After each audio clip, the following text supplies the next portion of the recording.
Hello folks, welcome to Larry's Fountain Pen Reviews. And I'm Larry, I'm your host here in Fort Worth, Texas. I hope everybody is doing well today, staying safe. So, today's review is long overdue. It's about a very popular fountain pen that's been around for decades.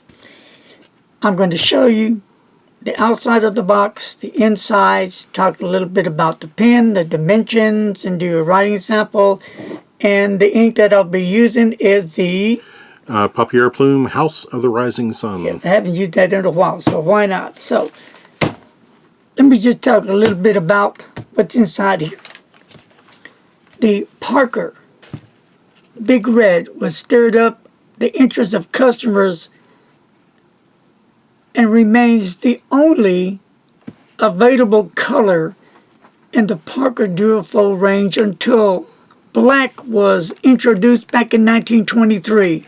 The Big Red remains the emblematic pen in the Parker Duofold history. Parker pens has become the style icon. So can you imagine when the Big Red stirred up all the interest of the customers back in the day, how that continued to be where it is today. A super fountain pen, a super brand, a great pen. So let's look at the pen now. Comes in a white cardboard sleeve, which we can just pull out. So here is the box it comes in, and it has the Parker logo, Parker, and it tells just since 1888. It comes in this gray box, and you open it up. There sits this beautiful Parker Big Red. This is Centennial Big Red, beautiful, and it sits in a nice cushion.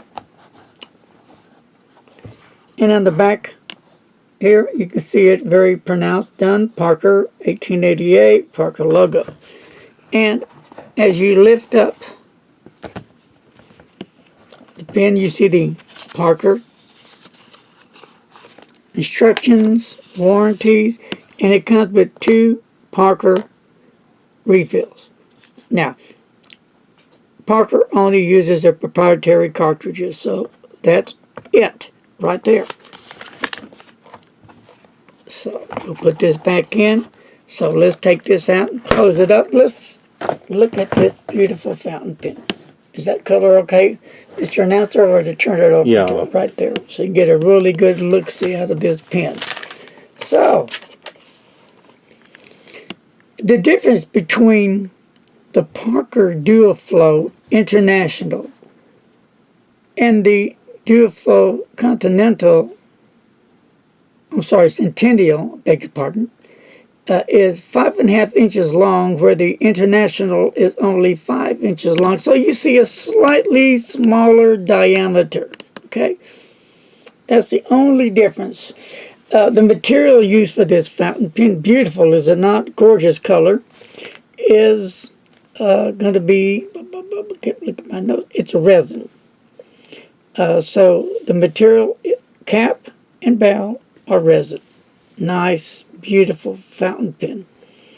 The nib, which I'll show you in a minute, is a 2-tone solid 18 gold nib with rhodia accent. The length of the pen closed, as you see, it is 5.38 inches. Posted, it posts at 6.88 inches. And the diameter is 0.63 inches, give or take. The weight of the pen comes in at 28.3 G's. Okay, so you have an unscrew cap with a beautiful 2-tone 18 gold nib. And let me just take my little eyes, and it says Duofold Parker 18K 750. Beautiful nib. Nice, highly polished, beautiful nib. You can see that sticking out right there. Beautiful.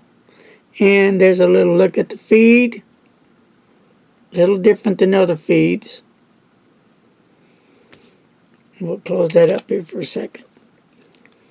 Now, let's go to the top of the cap, the finial. Now that, to me, is interesting. It has the Duofold logo is a spade shape here on top. Can you see that pretty good? Okay. And the top has a thin rhodium band that is attached to the iconic Parker arrow. Beautiful rhodium trim on here. Nice looking. And then it has 3 bands at the end of the cap. And it has a Parker logo with Parker on it. Very nicely done. And this is France, so it was made in France. A beautiful fountain pen. Just a real icon of a pen. And on the barrel, right in here, it's going to have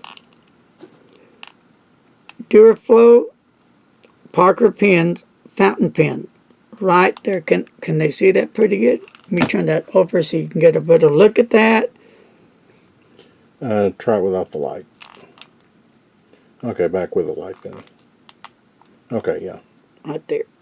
It's the best we can get. It really looks nice. Sharp looking pen. So let's unscrew the cap. And as it say, it does post. And it posts securely. But it might look a little bit long when you're writing with it. At the bottom of the barrel, the black, which goes really nice with this color. And of course on top of the cap is black. Then on top of that sits, on the finial sits the beautiful spade shape logo of the Duofold. Really a super beautiful fountain pen. So as you go down the barrel, there's no step off, so there's nothing that's going to be annoying to your fingers. And it has a nice size grip, not a small grip, but I would say a substantial grip for small, medium, or large fingers, because I usually hold my pen right about here. And as you unscrew the barrel, it's going to be a converter, and on the converter it does have the Parker name on it.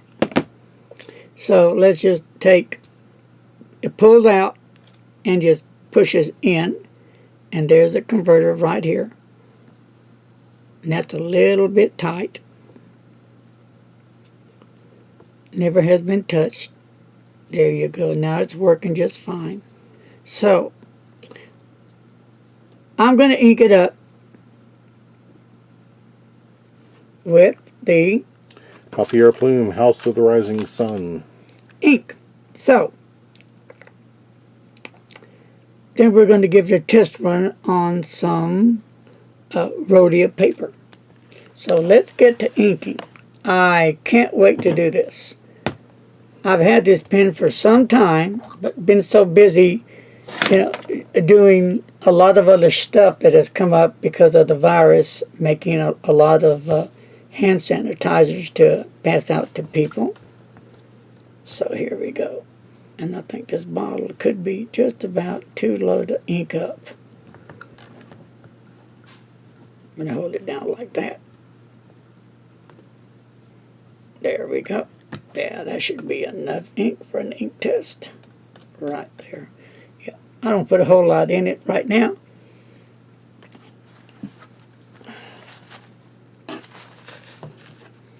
And I will do an update review down the road. But this pen needed to be reviewed. It's been sitting in my pen drawer for a while now. And I'm just as anxious as anybody else that owns one of these beautiful pens to get busy on it. For the people who own this pen, let me know your thoughts. Let me know what you think about this magnificent fountain pen. I have a friend that has one of these that just loves the pen to death. But even people that don't own this pen, let me know your comments, what you think about the color, the clip, and how it writes. Beautiful fountain pen. So I'm not going to post it because it would be too long, so I'm not going to do that. So let's get to writing here.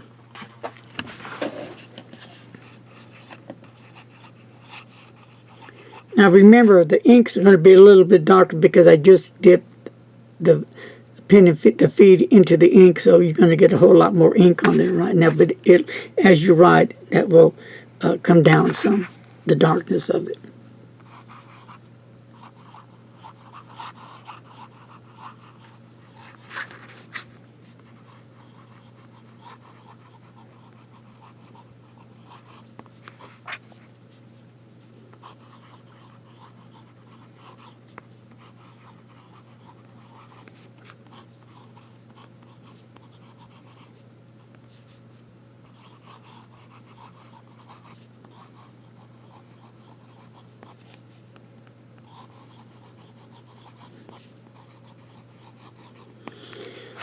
All right, you can see how, like I said, when you first dip your pen into the ink, how darker it is, and then after a while, little true color will start coming out like it did here. So, do some writing.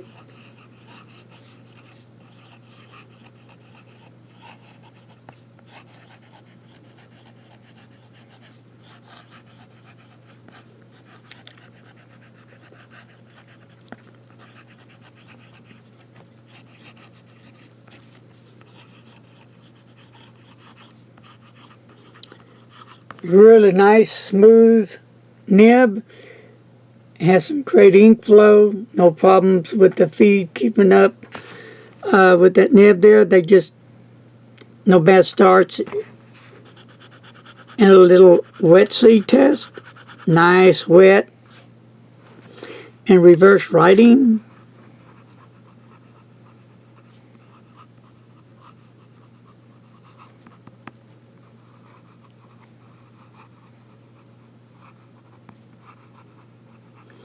And you do get reverse writing on that.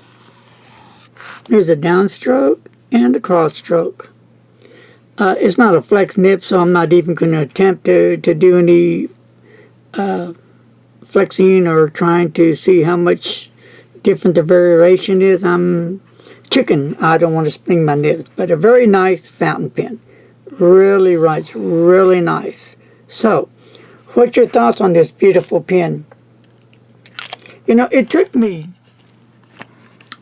some years to really bite the bullet. And the only thing that was stopping me is the metal trim on it. It has the rhodium, which is beautiful. But I do like the gold trim much better, but it didn't have it. It had this. I love the pen, bought the pen. And I'm glad to share this with you. I hope you enjoyed this review as much as I did. You know, Parker Duofold, one of the best fountain pens today still. Great fountain pen. What's your thoughts? God bless, take care, and wait. If you haven't subscribed to the channel, don't be a stranger. Subscribe now. Subscribe now. Bam! And don't forget to hit that ding-dong bell. It doesn't sound like this, so don't worry about that. But it will notify you when I put a review on. Take care, my friends. And remember, as always, don't text and drive. Peace and out.